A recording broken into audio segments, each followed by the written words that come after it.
Hello दोस्तों, स्वागत है आपका स्पार्क कोचिंग सेंटर में। तो गाइस, आज की वीडियो में हम पढ़ेंगे क्लास 11th की इंग्लिश और इसमें हम पढ़ेंगे पोएट्री, यानी कि जो हॉर्नबिल के जो चैप्टर्स थे वो हमने पहले ऑलरेडी कंप्लीट कर लिए हैं। अब हम इसके कर रहे हैं पोएम। ठीक है, तो ये बुक फर्स्ट है जो हॉर्नबिल वाली थी उसके पोएम है। ठीक है, तो पोएम 2 है द लेबरनम टॉप। ठीक है, बहुत बढ़िया पोएम है, अभी पढ़ेंगे तो पता लगेगा। हिंदी सारांश इसमें यानी कि समरी करवाई गई है। ये इसका पार्ट 1 है। ठीक है, पार्ट सेकंड भी बहुत जल्द अपलोड हो जाएगा। 8178988103 ये मेरा कॉन्टेक्ट नंबर है। अगर आपको कुछ भी पीडीएफ रिलेटेड या फिर स्टडी रिलेटेड कुछ भी प्रॉब्लम आ रही हो तो आप इस नंबर पे कॉल या व्हाट्सएप कर अपनी क्वेरी को सॉल्व करवा सकते हैं। साथ ही साथ गाइज मैं आपको बता दूं, यहाँ पर हिस्ट्री, ज्योग्राफी, आपको इन सभी के नोट्स भी प्रोवाइड करवाए जा रहे हैं ठीक इसी प्रकार से। ठीक है, तो आइए स्टार्ट करते हैं वीडियो को। अगर अभी तक आपने चैनल को सब्सक्राइब नहीं करा है तो चैनल को सब्सक्राइब कर बेल आइकन हिट कर दें, ताकि आने वाली सारी वीडियो का नोटिफिकेशन आपको अच्छे से मिल सके। हिंदी सारांश। ठीक है, ये कविता कवि टेड ह्यूजेस, ठीक है, टेड ह्यूजेस द्वारा लिखी गई है। ये कविता किसके द्वारा लिखी गई है? टेड ह्यूजेस के द्वारा। ठीक है, कविता में प्रकृति की शांति और जीवन की अचानक होने वाली चहल पहल को बहुत सुंदर ढंग से दिखाया गया है। जो कविता है उसमें ये दिखाया गया है कि किस तरीके से जो प्रकृति है वो कैसे शांत होती है और जो जीवन होता है वो कैसे चहल पहल ला देती है। ठीक है, इसमें प्रकृति में देखिए आगे बताया गया है, कविता की शुरुआत में लेबरनम का पेड़ बिल्कुल शांत और नीरस दिखाई देता है, मतलब कि उसमें कोई जान नहीं बची है, बिल्कुल शांत हो गया है। ठीक है, उसकी पीली पत्तियां मुरझाई हुई है, मतलब कि एक तरीके से कह सकते हो डेड ट्री कह सकते हो उसको। ठीक है, मरा हुआ पेड़।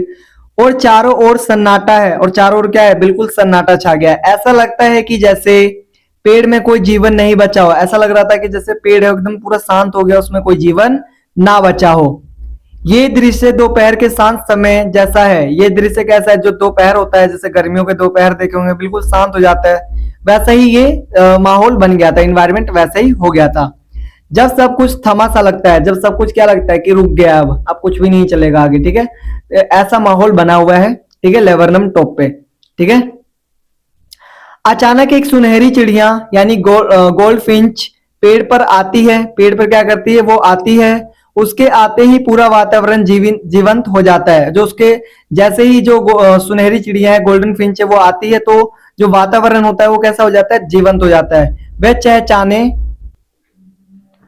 चहचहाने लगती है और उसकी वजह से पेड़ मानो जाग उठता है। पेड़ क्या होता है? फिर से उसमें जान आ जाती है। पेड़ की डालियां हिलने लगती हैं और उसमें छिपे छोटे छोटे पक्षी भी आवाज करने लगते हैं। पूरा पेड़ जीवन और ऊर्जा से भर जाता है। मतलब देखो, पहले पेड़ एकदम शांत खड़ा था, कुछ नहीं हो रहा था, ऐसा लग रहा था पेड़ मर गया है। लेकिन जैसे ही वो चिड़िया आती है, गोल्ड फिंच, तो क्या होता है? पेड़ में फिर से ऐसा लगता है कि जान आ जाती है और कहीं ना कहीं जो पूरा जो डालियां हैं वो हिलने लग जाती हैं और ऐसा लगता है कि पेड़ में दोबारा से जीवन आ गया है।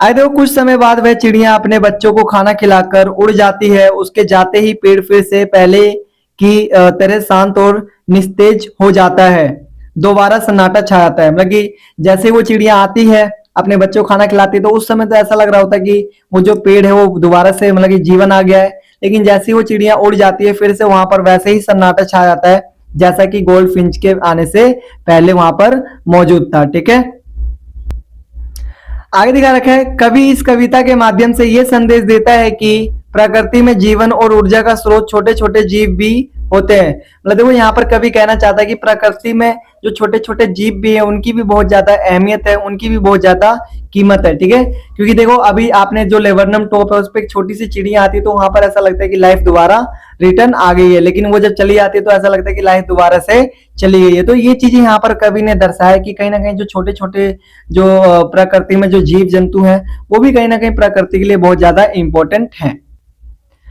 आगे देखो, इसका हम पार्ट 2 पढ़ेंगे। ठीक है, नेक्स्ट वीडियो में 8178988103 ये मेरा फोन नंबर है। इंपॉर्टेंट क्वेश्चंस हम नेक्स्ट वीडियो में लेकर आएंगे इसके पार्ट 2 में। तो गाइस, चैनल के साथ बने रहिए। अभी तक आपने चैनल को सब्सक्राइब नहीं करा है तो चैनल को सब्सक्राइब करें, साथ ही साथ बेल आइकन हिट करें ताकि इसी तरीके की वीडियोस आपको टाइमली मिल सके और अच्छी तरीके से आप अपनी प्रिपरेशन कर सकें।